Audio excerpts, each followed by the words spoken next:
Guys, hope you all are well. तो चलिए आज हम शुरू करने वाले हैं 7th क्लास की साइंस की बुक का 5th चैप्टर।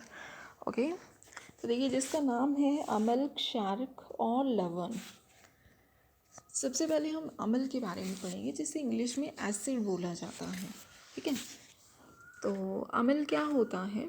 अम्ल जो है वो स्वाद में खट्टा होता है। पदार्थों का जो स्वाद है वो खट्टा इसलिए होता है क्योंकि इनमें अम्ल होता है, यानी कि एसिड होता है। एसिड शब्द की जो उत्पत्ति है वो लैटिन शब्द के एसियर से हुई।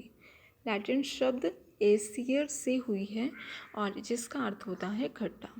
ठीक है, तो एसिड शब्द की उत्पत्ति लैटिन शब्द एसियर से हुई है जिसका अर्थ है खट्टा।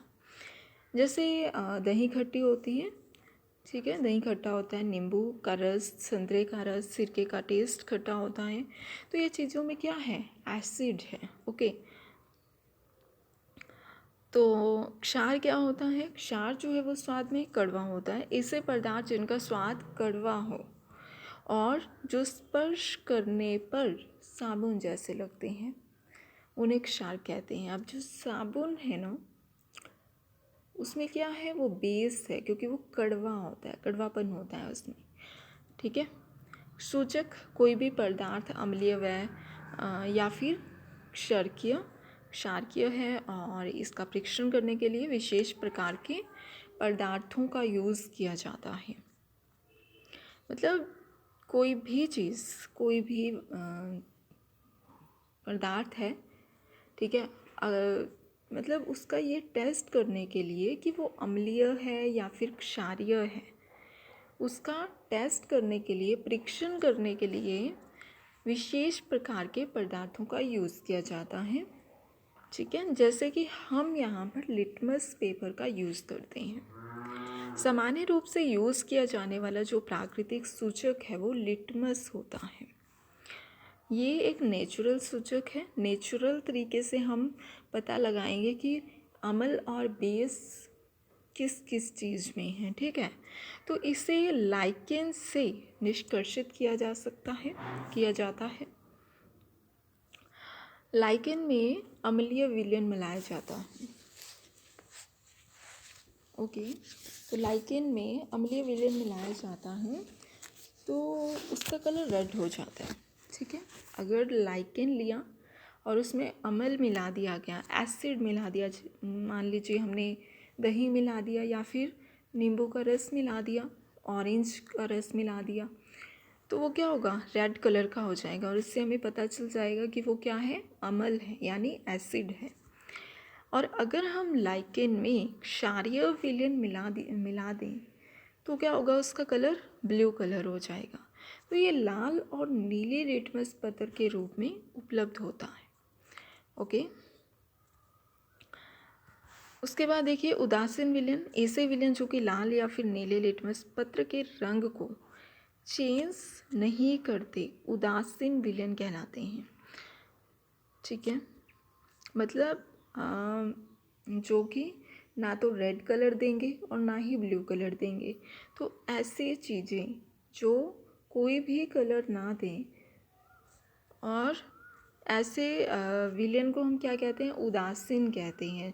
और उदासीन विलयन क्या होता है? जैसे 7, जिसका pH मान 7 होता है। pH मान 7 किसका होता है? जल का होता है। तो जल क्या है? एक उदासीन है। ठीक है, तो ऐसे पदार्थ न तो अम्लीय होते हैं और न ही क्षारकीय होते हैं। तो जल का जो pH मान है वो क्या होता है? जल मतलब वाटर, और वाटर का pH मान 7 होता है, और जिसका pH मान 7 होता है वो क्या होता है? उदासीन विलयन। उसे उदासीन विलयन कहते हैं, न्यूट्रल कहते हैं उसे इंग्लिश में। उदासीनीकरण किसी भी अम्ल और किसी भी क्षारक के बीच में होने वाली जो अभिक्रिया होती है वो उदासीनीकरण कहलाती है। तो इस प्रक्रिया में ऊष्मा के निर्मुक्त होने के साथ साथ लवण और जल निर्मित होते हैं। ठीक है, अब अम्ल प्लस क्षारक और लवण प्लस जल। फॉर एग्जाम्पल हाइड्रोक्लोरिक अम्ल यानी HCl प्लस सोडियम हाइड्रोक्साइड हमने लिया NaOH, तो उससे क्या बना? सोडियम क्लोराइड प्लस जल प्लस ऊष्मा। ओके, सोडियम क्लोराइड का जो फॉर्मूला है वो NaC1 है और जल का क्या है H2O। तो हाइड्रोक्लोरिक अम्ल को HCl बोलते हैं, सोडियम हाइड्रोक्साइड को NaOH बोलते हैं।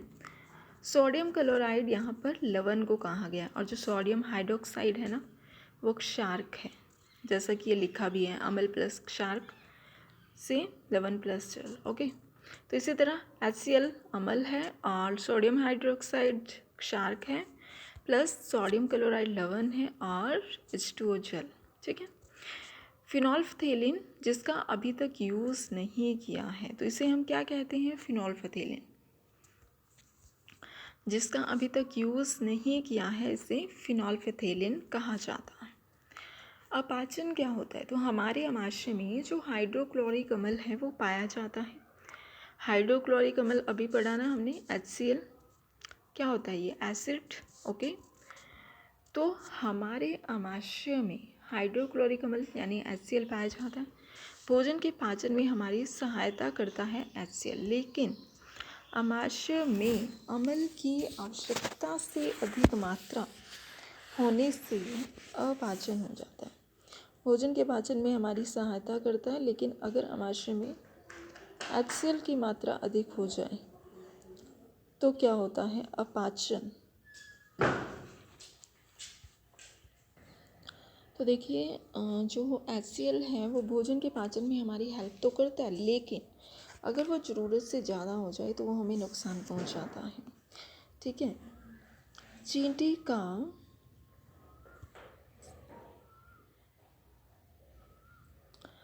का जो डंक है, जब चींटी काटती है तो ये त्वचा में क्या करेगी, अम्ल डाल देगी, एसिड।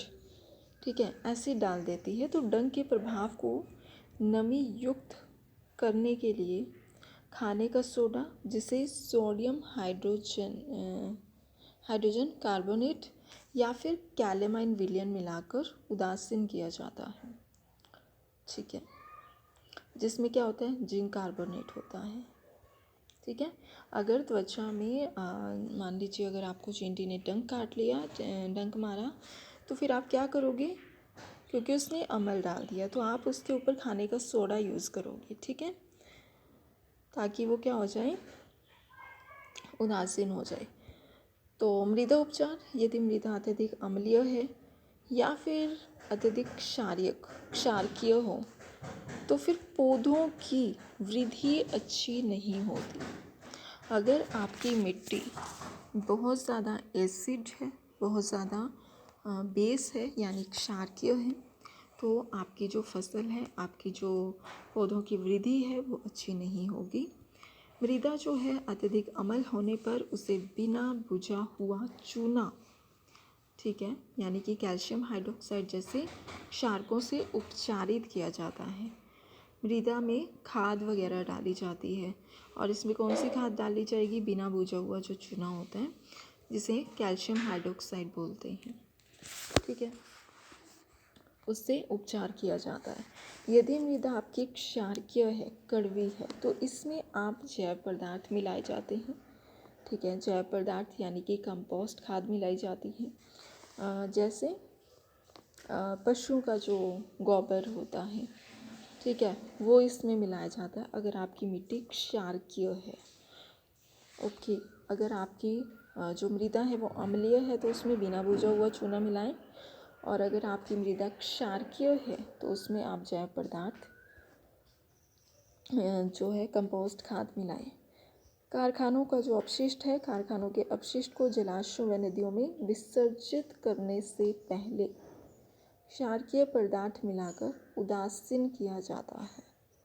ठीक है, कारखानों के अपशिष्ट को जलाशयों या नदियों में जब आप विसर्जित करते हो तो उससे पहले उसमें क्षारकीय पदार्थ मिलाकर उदासीन करें ताकि उसका इफ़ेक्ट नदियों पर ना पड़े। ठीक है, तो चलिए आज की वीडियो हमारी इतनी है, फिर मिलते हैं नेक्स्ट वीडियो के साथ। Bye bye guys, take care.